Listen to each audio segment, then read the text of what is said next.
Hello बच्चों, स्वागत है आपका फिर से एक और वीडियो में। इस वीडियो में हम पढ़ने जा रहे हैं कूलॉम्स लॉ। तो देखिए कूलॉम्स लॉ क्या बताता है। इलेक्ट्रोस्टैटिक फोर्स या इलेक्ट्रिक फोर्स दो चार्ज के बीच लगने वाला। दो चार्ज है, अगर प्लस Q1 है Q2 है तो क्या लगेगा, यहाँ दोनों के बीच फोर्स लगेगा। और कैसा फोर्स लगेगा? रिपल्सिव फोर्स लगेगा।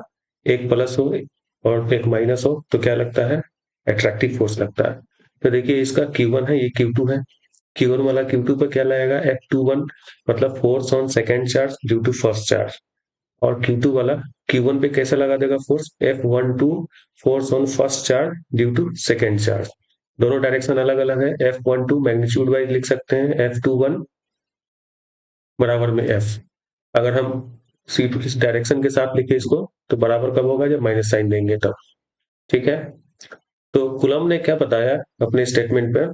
Coulomb based on his experiment stated that force between two charges is directly proportional to the product of the charges and inversely proportional to the square of distance between them। दो charge है, दोनों के बीच लगने वाला force जो होता है directly proportional होता है दोनों चार्ज के गुणनफल पे। और इसके डिस्टेंस के स्क्वायर के इनवर्सली प्रोपोर्शनल होता है।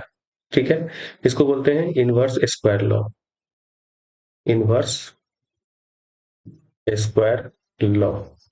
अगर दोनों को हम मिला दें तो एफ डायरेक्टली प्रोपोर्शनल क्या हो जाएगा? Q1 Q2 बट्टे में आर स्क्वायर। डायरेक्टली प्रोपोर्शनल के साइन को हटाने के लिए एक कांस्टेंट आता है जिसका नाम के है। Q1 Q2 बट्टे में आर स्क्वायर हो गया। के को क्या बोलेंगे? प्रोपोर्शनलिटी ऑफ फोर्स कांस्टेंट या इलेक्ट्रोस्टैटिक फोर्स कांस्टेंट। ये डिपेंड पे मीडियम पे डिपेंड करता है। ठीक है। ये किस पे डिपेंड करता है? मीडियम पे डिपेंड करता है। इसकी वैल्यू होती है 9 × 10⁻9। के का मान क्या हो जाएगा? 9 × 10⁻9 न्यूटन मीटर स्क्वायर बट्टे में कूलम स्क्वायर। किसके लिए? एयर के लिए, वैक्यूम के लिए, फ्री स्पेस के लिए, तीनों के लिए ये सेम मान होता है। ठीक है। आगे बढ़ते हैं। इन जनरली क्या लिखा होता है? के बराबर 1/4 पाई एप्साइलोन। ऐसे सिंबल को क्या बोलते हैं? एप्साइलोन। इसको एप्साइलोन बोलते हैं। ये होता है क्या? परमिटिविटी ऑफ मीडियम, मीडियम की परमिटिविटी। अगर एयर रहे, वैक्यूम रहे, फ्री स्पेस रहे तो वहां क्या लिखा रहेगा? 1/4 पाई एप्साइलोन नॉट। इसको क्या बोलते हैं? एप्साइलोन नॉट। इसका मतलब होता है नो मीडियम, कोई मीडियम नहीं। या फिर ऐसे बोल सकते हैं एयर, वैक्यूम या फ्री स्पेस बोल सकते हैं इसको। इसको बोला जाता है permittivity of free space, air, vacuum, मतलब नो मीडियम। एप्सिलॉन नॉट की जो वैल्यू होती है 8.85 गुने 10⁻⁻12, 8.85 गुने 10⁻⁻12 कूलम स्क्वायर बट्टे में न्यूटन मीटर स्क्वायर इसका यूनिट होता है।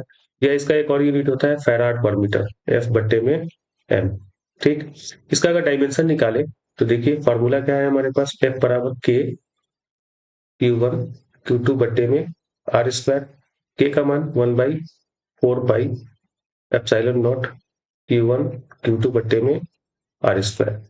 एप्सिलॉन नॉट को इधर भेज दीजिए तो क्या आएगा? 1/4 पाई, ये फोर्स नीचे आएगा, Q1 Q2 बट्टे में आर स्क्वायर। देखिए चार्ज, दो चार्ज है Q1 Q2। चार्ज का क्या होता है? 80। तो 80 का स्क्वायर हो गया ये। नीचे क्या है? 4 पाई का तो कोई डायमेंशन नहीं होगा। एफ फोर्स है, फोर्स का डायमेंशन MLT-2। और आर क्या है? डिस्टेंस। डिस्टेंस का एल होगा, इसका स्क्वायर है तो स्क्वायर हो गया। ठीक है। देखिए एम एल, एल का पावर 2 है, यहाँ एल का पावर 2 लिख दिया, MLT-2। एल और एल का पावर 2 मल्टीप्लाई होगा तो एल का पावर 3 T-2।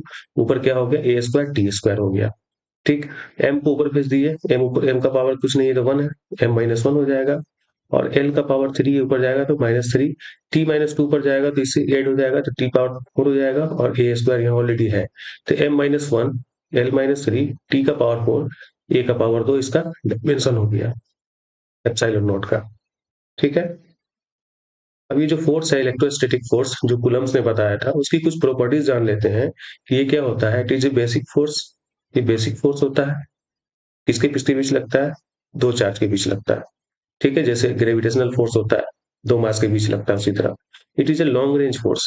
ये बहुत दूर तक, एक चार्ज यहाँ रखा हुआ है, एक चार्ज बॉम्बे में रखा हुआ है, तो भी दोनों के बीच क्या लगेगा? फोर्स लगेगा। जैसे मून और अर्थ कितना दूर है, फोर्स तो लगता है ग्रेविटेशनल फोर्स, उसी तरीके से चार्ज, दो चार्ज बहुत बहुत दूर हो तो भी फोर्स लगता है। इट में भी attractive and repulsive in nature. Electrostatic force कैसा हो सकता है? रिपल्सिव भी हो सकता है, अट्रैक्टिव भी हो सकता है। अगर प्लस प्लस चार्ज हो तो कैसा होगा? रिपल्सिव। ठीक है। माइनस माइनस भी हो तो भी रिपल्सिव। अगर प्लस माइनस हो तो एट्रैक्टिव, माइनस प्लस हो तो एट्रैक्टिव होगा। It is a conservative force. ये कैसा फोर्स है? Conservative force. कंजर्वेटिव फोर्स वो होता है बच्चों जिसके द्वारा जो वर्क डन होता है वो राउंड ट्रिप में, राउंड ट्रिप में यहाँ से यहाँ गए, यहाँ से यहाँ, यहाँ से यहाँ आए, तो राउंड ट्रिप में वर्क डन हमेशा जीरो आता है। ठीक है। It is a central force.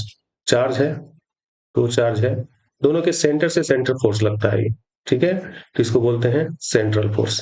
ठीक। इलेक्ट्रिक फोर्स में act between A charge body and a neutral body. Charge body और न्यूट्रल बॉडी के बीच में भी इलेक्ट्रोस्टैटिक फोर्स लग सकता है, जैसे ये एग्जांपल में ये चार्ज बॉडी है और ये कैसा बॉडी है? न्यूट्रल बॉडी है। न्यूट्रल बॉडी क्या होता है? जिसपे नेट चार्ज जीरो हो, प्लस माइनस बराबर हो। तो देखिए जितना प्लस है उतना ही माइनस है। इसके जब करीब लाएंगे इसके, तो क्या होगा? प्लस वाले को रिपेल करेगा, एक साइड भेज दिया ये प्लस वाला, और माइनस वाले को अट्रैक्ट करेगा, तो माइनस वाला एक साइड हो गया। तो प्लस माइनस के बीच कैसा फोर्स लाएगा? अट्रैक्टिव लाएगा। और प्लस प्लस के बीच कैसा फोर्स लाएगा? रिपल्सिव लाएगा। अगला point, electric force follows the principle of superposition. ये सुपरपोजिशन प्रिंसिपल को फॉलो करता है। It mean the net force on A charge is the vector sum of all the force exerted by each charge alone. जैसे बहुत सारा charge अगर मौजूद है, मान लीजिए यहाँ पर Q1 है, Q2 है, यहाँ पर Q है, तो इसके ऊपर फोर्स जो लगाएगा ये F1 हो गया। ठीक, ये F2 हो गया। तो इन दोनों का जो रिजल्टेंट होगा, मतलब नेट फोर्स, वो नेट फोर्स क्या होगा? एफ नेट बराबर F1 plus F2 plus F3, इस तरह से वेक्टर सम होता है।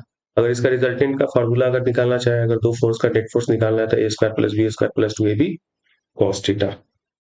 ठीक है, इस वीडियो में इतना ही, मिलते हैं नेक्स्ट वीडियो में।